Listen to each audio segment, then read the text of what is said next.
What's good, PokePals? It is me, Gib The Great, back again for another Top 5 Tuesday episode. And in this episode, you guys will be going through my top 5 Psychic-type Pokemon. Now, as always, guys, this top 5 list is 100% opinionated. This is all in my opinion.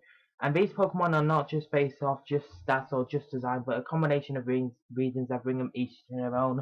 If you do want to look for a place where the best Pokemon in comparison to stats, then Bulbapedia is the place for you. And as always, you guys, I choose not to include legendary Pokemon just because I plan to do a legendary episode at the end of this series along with a couple of extra bonuses. But anyway, guys, let's jump into this top 5 Psychic-type Pokemon list. In number 5 this week, we have Alakazam. Alakazam is frail it's frail mainly because, I mean, just look at it. I think it's like defenses are like 80, and then its special defense is 90, so it's not the most defensive thing in the world, but offensively it is amazing. That's why it has a modest nature. It also holds a life orb, just so it can deal more damage. Has the Magic Guard ability, so it prevents additional damage from poison and burn.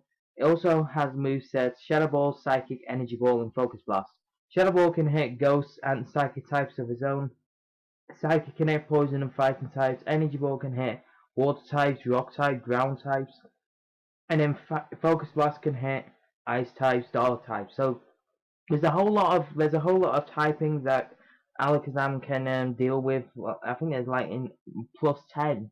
So that's a lot of typings that Alakazam can just easily hit. So yeah, that's the main reason why Alakazam is number 5, just because of the diverse move pool it gets. In number 4, you guys, we have Ranunculus. Ranunculus is one of my favorite 5th gen Psychic-type Pokemon. I think it's the favorite 5th gen Psychic-type Pokemon. When I got the chance to use it in Pokemon X and Y, I mean, obviously Ranunculus, Solosis, Duosion, they're exclusive to Pokemon Y, but obviously I don't have Pokemon Y. I only have Pokemon Black. So when I got the chance to use it in Pokemon X and Y, I thought, yes, I have to have that Pokemon on my team. And I did. So it's actually a really good Pokemon. So I choose to run Assassin Nature on it. Assassin Nature, of course, boosts his special defense and lowers his speed. Not like it matters because his speed is a lower stat anyway. Has a Magic Guard like before, so it prevents poison and burn damage. Life Orb just so it can deal more damage. Same before with Shadow Ball and Psychic, except this Ranunculus runs Trick Room and Recover. Trick Room obviously so it can be faster than its other competitors, and Recover so it can have some sort of recovery to stay on the field for longer. But Ranunculus is one of my favourite Psychic-type Pokemon, and it's in number 4. In number 3, you guys, we have one of my favourite water types, and I think this is also on my favourite Pokemon list. We have Starmie, the water Psychic-typing Pokemon, timid nature, which boosts its speed and lowers its attacks. Starmie is one of the fastest Pokemon in the game, so a timid nature really does help it out. Analytic is like ability I prefer to run it, and it's like if the target has been damaged already in the same turn, whatever move Starmie uses will be boosted by 30%, I think. I'm not sure that's how it works. Expert Belt, of course, boosts increases the damage of super effective moves, so that's really helpful. It has Scald, Psychic, Recover, and Dazzling Gleam. Psychic and Recover we already know about. Psychic Stab, Recover has some recovery system. Scald is also another stab move, being water typing, and it also has a chance to burn. And then Dazzling Gleam is a fairy type move, but it can hit both opponents on the field, so in double battle that can be very helpful, especially with the amazing speed Starmie's got. But with that, Starmie is in number 3. In number 2, you guys, we have Metagross. Metagross is my favorite Pokemon, but it is not in the number 1 slot this week.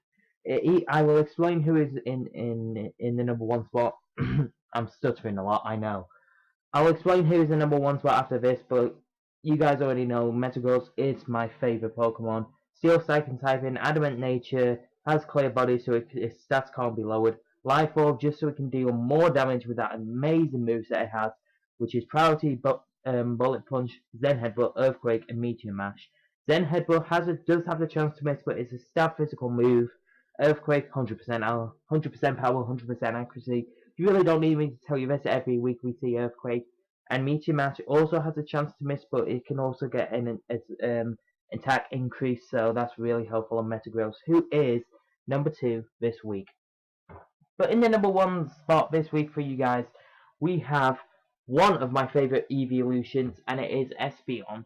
Espeon being only the Psychic type Pokemon in the evolution species. So as soon as it says evolutions, you guys know it had to be Espeon. Espeon has a timid nature, has the ability Magic Bounce, which bounces back status moves towards the Pokemon who use them, has a life orb so it can deal more damage as before. You will see like a lot of life orbs slash expert belt. I think I only had one Pokemon with life, 4 Pokemon with life orb, one Pokemon with expert belt. But this Espeon runs Shadow Ball, Psychic, Light Screen, and Reflect. You guys may have seen this Espeon if you haven't already on a Pokemon X Wi-Fi Wednesday episode. This put in so much work for my team. It is powerful. This moveset is powerful. Shadow Ball, Psychic, Light Screen, and Reflect. Shadow Ball is obviously a ghost type move. It's not stab, but it is a powerful move. Psychic is a psychic stab move. Light Screen increases your party's special defense, and Reflect increases your party's defense. So altogether, this is a well-rounded moveset for Espeon, who is absolutely deserves to be number 1 this week. So thank you guys so much for watching this edition of Top 5 Tuesday Psychic type Pokemon. Next episode we will go through my favorite Top 5 Dog type Pokemon. So if you have enjoyed this episode of Top 5, make sure you smash that like button. Keep up to date with all the latest content by hitting that subscribe button, and comment with your feedback on the series or this episode, and comment with your favorite Top 5 Psychic type Pokemon. But thank you guys so much for watching. You guys have been amazing. I've been Gib The Great. This is me, signing off.